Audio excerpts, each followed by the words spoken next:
कुछ साथियों के लिए आलोचना करना, कड़वी बातें करना, ये उनकी मजबूरी थी।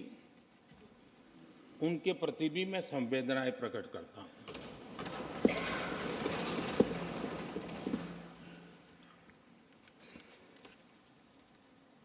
मैं उस दिन तो कह नहीं पाया, लेकिन मैं खड़गे जी का विशेष आभार प्रकट करता हूं।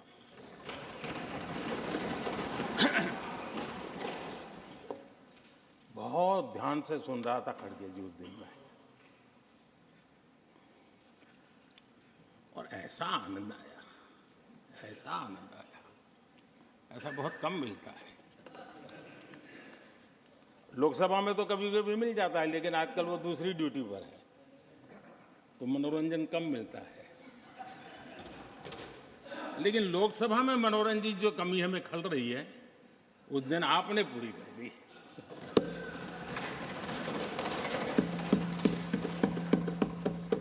और मुझे प्रसन्नता इस बात की थी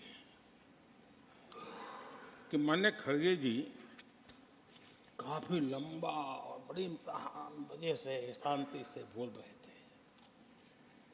समय भी काफी लिया था। तो मैं सोच रहा था कि आजादी मिली कैसे, इतना सारा बोलने की आजादी मिली कैसे। तो मैं सोच तो रहा था, लेकिन बाद में मेरे ध्यान में आया कि दो स्पेशल कमांडर जो रहते हैं ना, उस दिन नहीं थे और आजकल नहीं रहते वो। और इसलिए बहुत भरपूर फायदा स्वतंत्रता का आदरणीय खड़गे जी ने उठाया।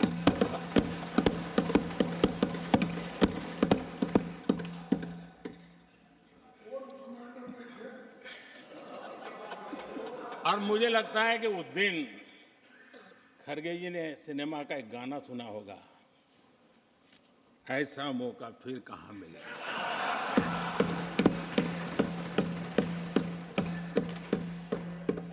और खड़गे जी भी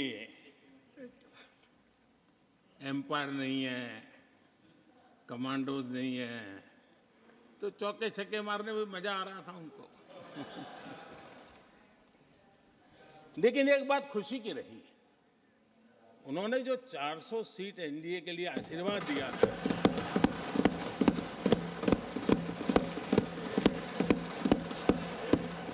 और मैं खड़गे जी के इन आशीर्वाद को, आपके आशीर्वाद मेरे सर आंखों पर, अब आपको आशीर्वाद वापिस लेना तो ले सकते हैं, क्योंकि एक खबर तो आ गए हैं।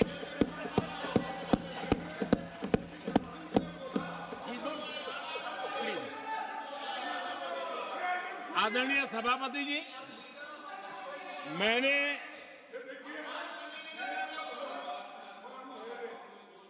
आदरणीय सभापति जी, मुझे पिछले वर्ष का वो प्रसंग बराबर याद है। उस सदन में हम बैठते थे और देश के प्रधानमंत्री की आवाज को गला घोंटने का भरपूर प्रयास किया गया।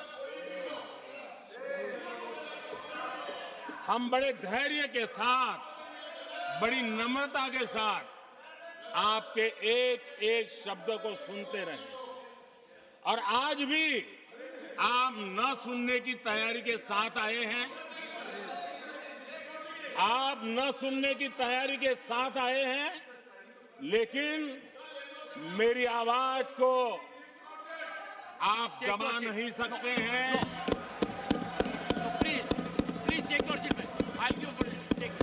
देश की जनता ने इस आवाज को ताकत दी हुई है।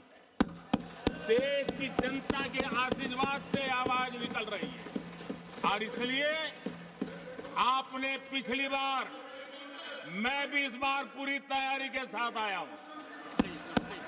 मैंने सोचा था कि उस वक्त कि शायद आप जैसे व्यक्ति सदन में आए हैं तो मर्यादाओं का पालन करेंगे, लेकिन डेढ़ पौने 2 घंटे तक क्या जुल्म किया था आप लोगों ने मुझ पर, और उसके बाद भी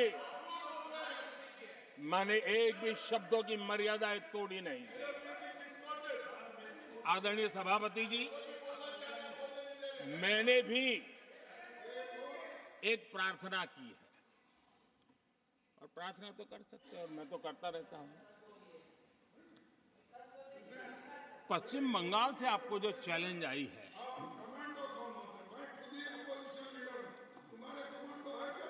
और पश्चिम बंगाल से चैलेंज आई है कि कांग्रेस 440 पार नहीं कर पाएगी, 40 पार नहीं कर पाएगी। मैं प्रार्थना करता हूं कि आप 40 बचा पाएं।